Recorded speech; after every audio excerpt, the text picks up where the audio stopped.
Patrick Oriagli, ça fait 20 ans que vous êtes entrepreneur social au Maroc et en Roumanie. Vous étiez cofondateur et président des Alchimistes de Paix sur l'île de la Réunion pendant 5 ans. Et vous êtes actuellement responsable du développement commercial des Alchimistes Côte d'Azur depuis plus d'1 an.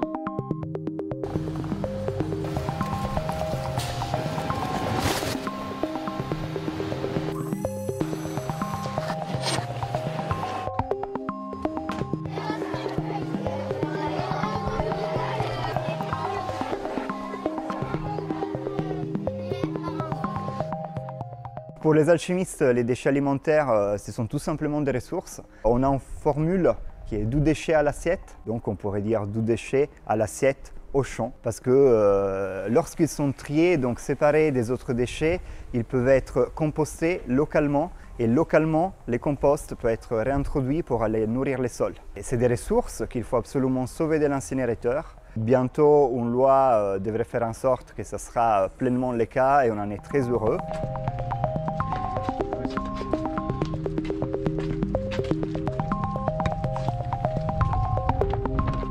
Les Alchimistes Toulon en 2018 étaient une association avec beaucoup de bénévoles, un vélo électrique, une remorque et on pouvait composter à peu près 30 tonnes par an de déchets alimentaires. Aujourd'hui, nous travaillons sur tous les Var, sur les Alpes-Maritimes. Nous allons ouvrir des sites micro-industriels qui peuvent composter à peu près 700 tonnes. On collecte un véhicule léger. Nos camions arrivent sur site. Nous collectons les déchets alimentaires des restaurants, des supermarchés, des restaurants d'entreprise, mais également des lycées, collèges et plusieurs écoles. Nous avons fait le choix de nous rapprocher des alchimistes en collaboration avec l'organisme qui nourrit nos élèves, qui est Scolarest, de façon à engager une démarche de développement durable un peu plus efficace. Aujourd'hui, nous voulons éduquer nos jeunes à gâcher le moins possible et notamment cela passe par la récupération de tout ce qu'ils peuvent générer comme déchets alimentaires. C'est aussi un moyen de limiter le coût de la restauration pour les familles.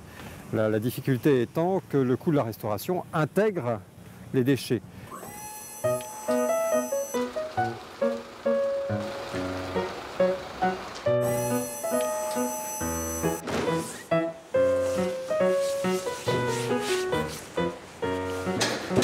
On collecte des bacs pleins et on dépose des bacs vides.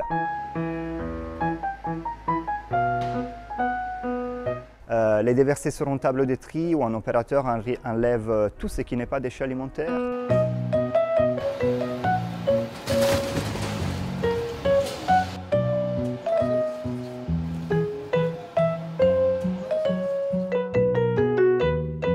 Donc plastique, métaux, verre et autres. Car pour faire du bon compost, il faut uniquement de la matière organique. Et ensuite, on broie, on presse.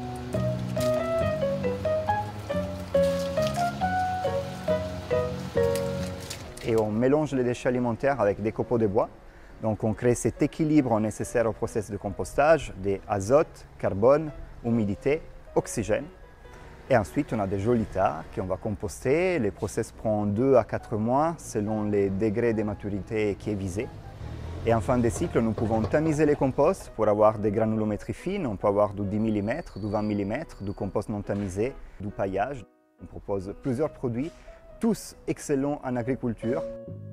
Tout le monde devrait utiliser du compost, on utilise des engrais chimiques. Ça n'a aucun sens. Nous souhaitons que notre compost soit entre les mains des particuliers, des collectivités et pour nous, notamment pour le monde agricole. Donc appel à tous les agriculteurs du coin, n'hésitez pas à nous contacter, à venir visiter nos stations, voir notre process et utiliser notre compost.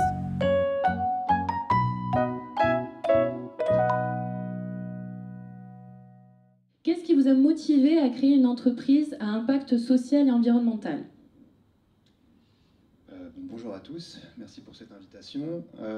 Alors la motivation, pour nous, elle est simple, c'est que on pense qu'il faut des acteurs qui agissent, justement, c'est ce qu'on dit, des acteurs du changement, enfin, qui font des entreprises et qui essayent vraiment d'avoir un impact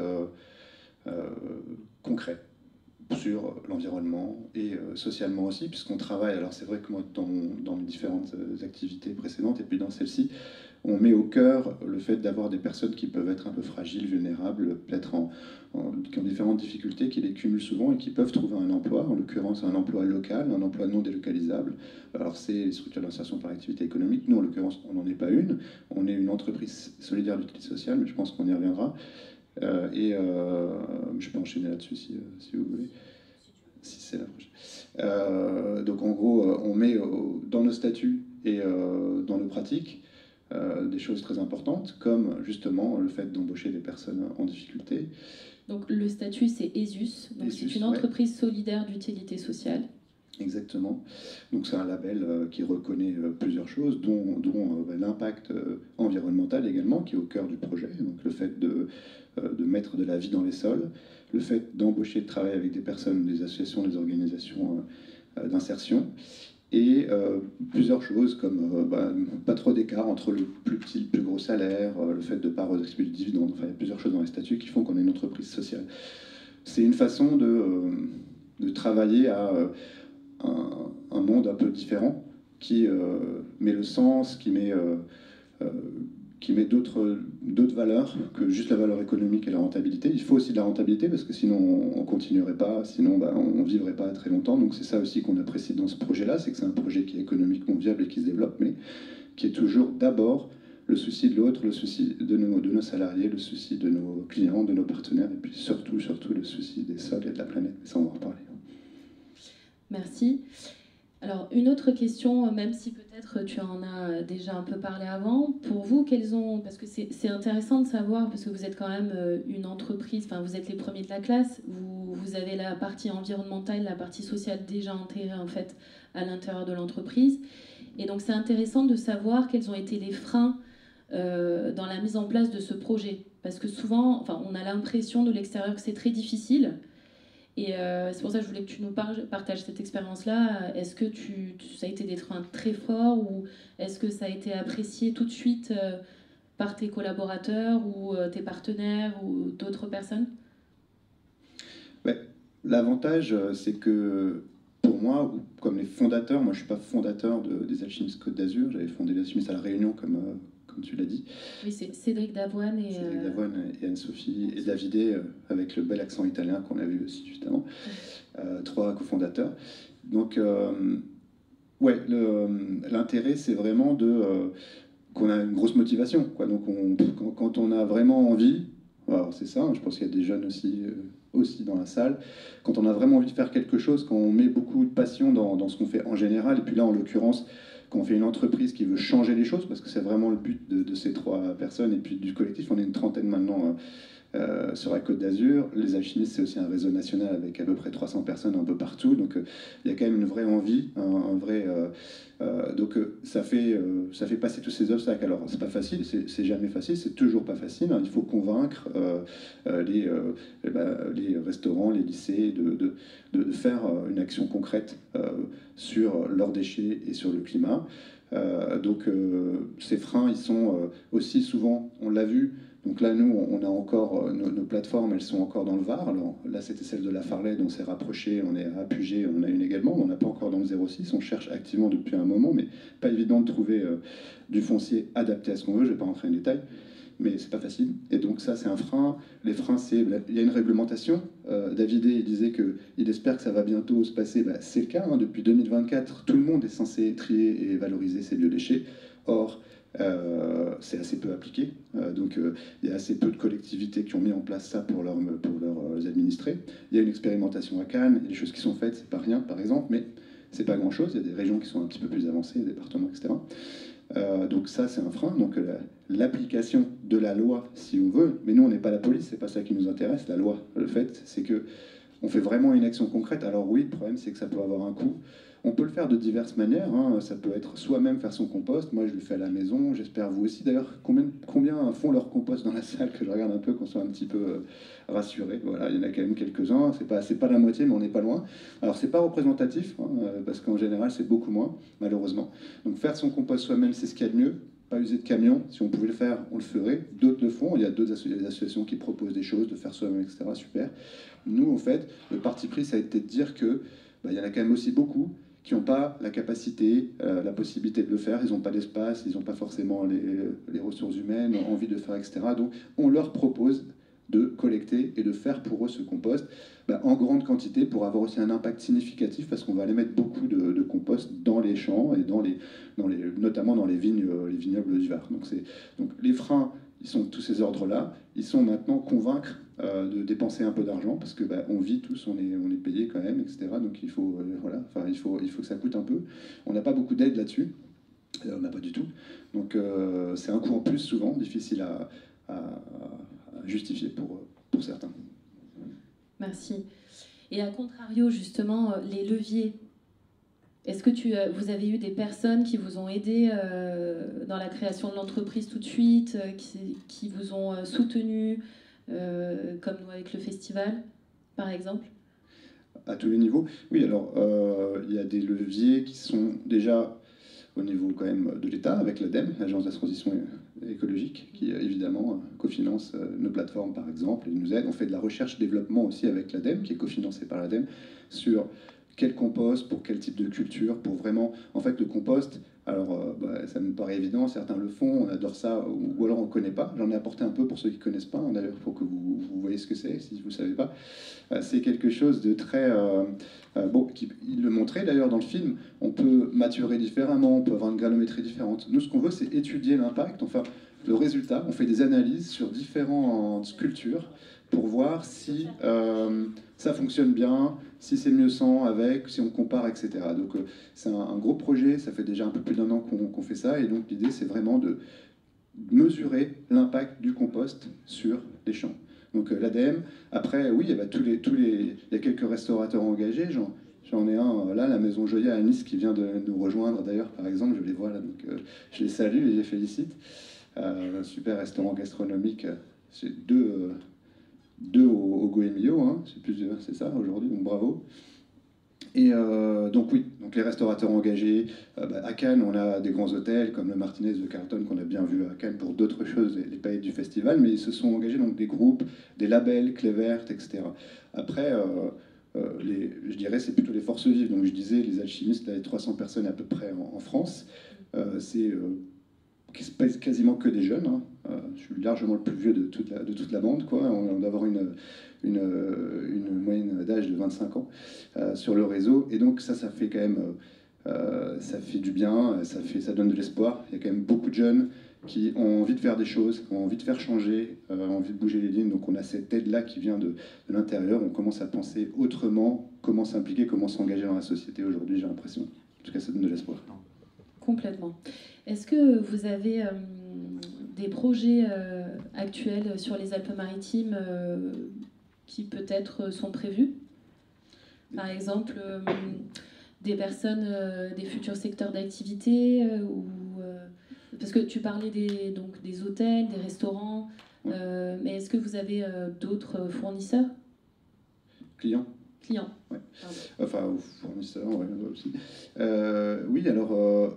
Nous, on est sur tous les secteurs qui produisent de la nourriture. Donc, en effet, hôtellerie-restauration, beaucoup le cas dans les Alpes-Maritimes, EHPAD, établissements médicaux, on le voit, les lycées, les écoles privées, publiques. Hein, on travaille avec la ville de Menton, par exemple, ou Nice, on a une expérimentation depuis un petit moment.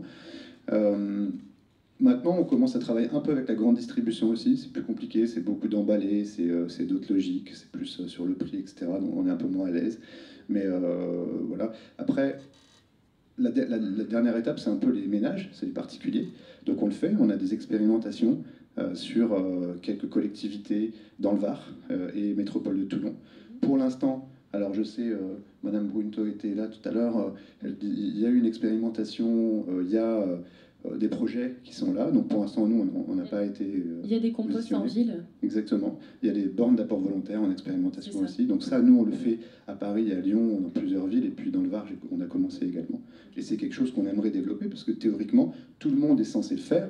Donc la police ne va pas passer chez vous pour vous dire vous n'avez pas fait votre compost, on vous met 25 € d'amende comme pour le stationnement. En revanche, théoriquement, les communautés de communes devraient être pénalisées si elles ne proposent pas de solution. C'est elles qui ont l'obligation de proposer des solutions de compostage, de collecte et de valorisation des biodéchets.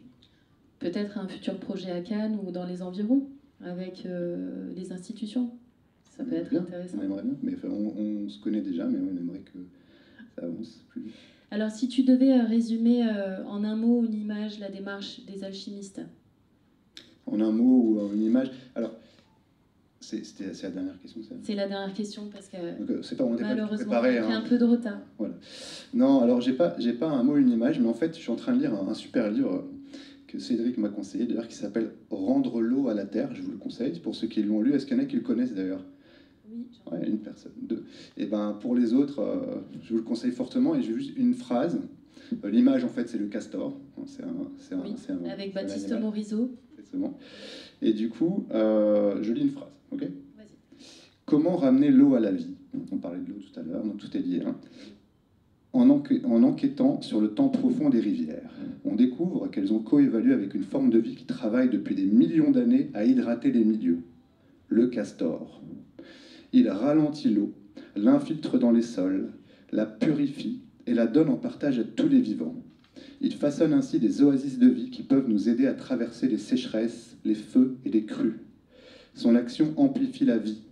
Traqué pendant des siècles comme un nuisible, peut-il devenir aujourd'hui un allié? Le castor peut-il nous inspirer une philosophie de l'action, enfin libérée du culte du pétrole, du machinisme et du contrôle? Saurons-nous apprendre d'un autre animal comment guérir les rivières? L'enjeu est de changer de paradigme vers une pensée de l'eau vivante capable de désaltérer un monde assoiffé. En ces temps bouleversés, il est temps de passer des alliances avec des puissances non humaines, d'explorer la possibilité de participer en humain à l'auto-guérison du monde et d'apprendre, nous aussi, à amplifier la vie. Bravo, merci beaucoup.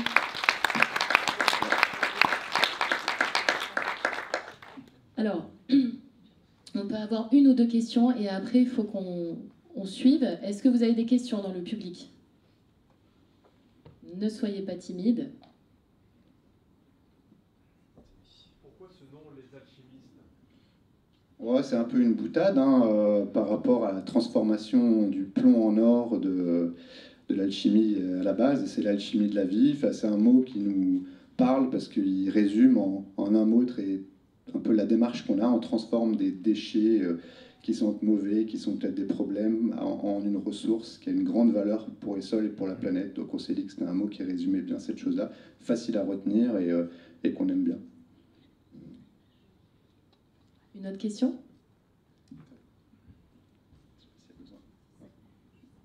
En tant que particulier, si on veut acheter du compost, où est-ce qu'on vous trouve?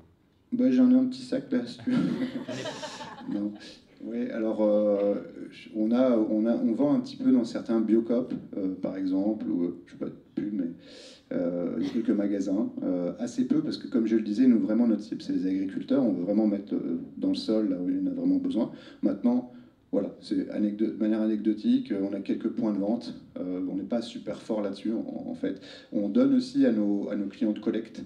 On leur donne un peu de compost, on peut aussi en vendre s'ils en ont besoin. Donc comme on a, je sais pas, on est à peu près sur la Côte d'Azur, on appelle Côte d'Azur, c'est de Toulon à Menton, à peu près 500 clients qui parfois nous demandent du compost qu'on peut remettre pour leur parterre, les écoles, etc. On fait des projets potagers. Donc, voilà. Particulier, je peux t'envoyer une liste, je ne sais pas exactement. Dernière question. Bonjour, je ne sais pas si vous Ouais.